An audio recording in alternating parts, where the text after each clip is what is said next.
देखो बच्चों, तुम्हारा चल रहा था गति एवं दूरियों का मापन।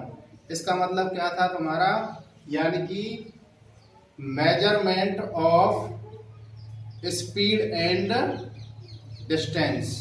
Measurement of speed and distance किसको बोलते हैं अंग्रेजी में? गति एवं दूरियों का मापन। अब देखो हम पहुंच गए तुम्हारे गतियों पे। किसे पहुंच गए? गतियों पे।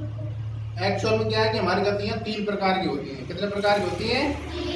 पहली होती है सरल रेखीय गति, दूसरी होती है वर्तुल गति, और तीसरी गति होती है आवर्ती गति।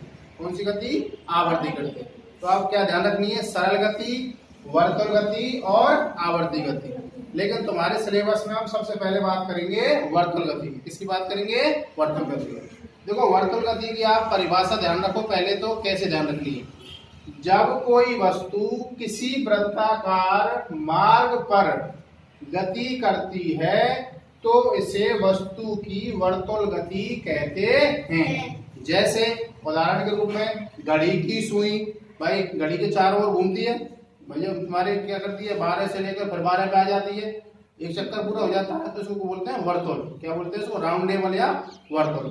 दूसरा तुम्हारा पंख की गति, भाई पंखा घूमता है तुम्हारा, ठीक है, इस तरीके से वो भी क्या होती है? तुम्हारी वर्तुल गति होती है। अब हम बात करेंगे तुम्हारी आवर्ती गति। किसकी बात करेंगे? आवर्ती गति की। देखो इसकी परिभाषा आपको सीधी ध्यान रखनी है। जब कोई वस्तु एक निश्चित पथ पर, निश्चित पथ का मतलब होता है मार्ग, क्या होता है? मार्ग, पथ पर गतिमान हो तथा t एक निश्चित समय अंतराल, अंतराल का मतलब होता है बाहर उसी टाइम में दोबारा आ जाना, उसको कहते हैं अंतराल, मतलब समय का अंतर। अंतराल के बाद बार बार अपनी पूर्व गति को दोहराती है तो इस प्रकार की गति को आवर्ती गति कहते हैं। जैसे अगर हम उदाहरण के रूप में बात करें, जैसे तुम्हारा हृदय का धड़कना, हृदय में क्या होता है? हमारे पंप होता है, तो ब्लड को ऐसे करता है, वो ब्लड चला जाता है, फिर बढ़ जाता है, फिर ऐसे करता है, फिर ब्लड ऊपर चला जाता है, ऐसे करके ये चलता रहता है। तो किसका उदाहरण? हमारा हृदय, आवर्ती गति का। दूसरा तुम्हारा पृथ्वी का सूर्य के चारों ओर परिक्रमा लगाना, यानी कि हमारी जो पृथ्वी है सूर्य के चारों ओर एक चक्कर लगाने में कितना समय लेती है? 365 दिन। तो 365 एक बार चक्कर लगा लिया, फिर 365 दिन में एक चक्कर लगा लिया, तो ये क्या हो गई? तुम्हारी आवर्ती गति।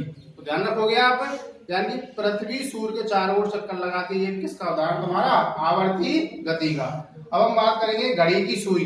घड़ी की सुई तुम्हारे उदाहरण है ही। आपने देखा होगा घड़ी में एक पेंडुलम लटका होता है, जिसमें नीचे तो लोलक होता है और ऐसे एक तार द्वारा, या तुम्हारे कोई भी तार होता है या फिर तुम्हारा कोई धातु की छड़ी होती है, उसमें ऐसे लटका रहता है पेंडुलम। तो पेंडुलम आपका ऐसे जाएगा एक बार, फिर यूं आएगा और फिर यूं जाएगा, फिर यूं जाएगा, इसको बोलते हैं एकावर्त। क्या कहते हैं? एकावर्त। फिर दोबारा ऐसे जाएगा, फिर वहीं आएगा, फिर वहीं एक बार यूं जाके फिर यहीं आ जाएगा, उसको कहते हैं दो आवर्त। क्या कहते हैं? इस तरीके से तुम्हारी आवर्त गति चलती रहती है, इसको क्या कहते हो आप?